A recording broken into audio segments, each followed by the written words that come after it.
கூட அடிமை போயிட்டு உங்களை போயிட்டு என்ன கல்யாணம் பண்ணிட்டு கையை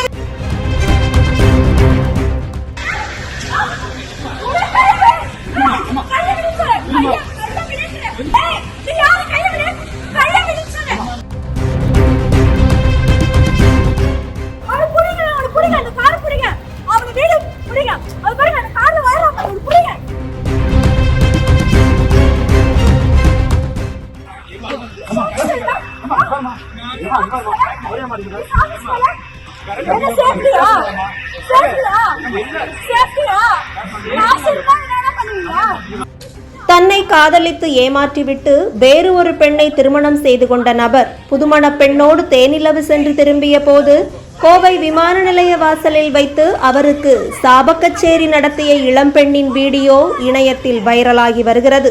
நீ பொம்பள பொறுக்கி நல்லா இருப்பியா என்று கேட்டு அங்கிருந்த காவலர்கள் அனைவரையும் மிரள வைத்த இளம்பெண் அந்த புதுமண தம்பதிகளின் பின்னாலேயே சென்று சாபமிட்ட காட்சிகள் பரபரப்பை ஏற்படுத்தி இருக்கிறது.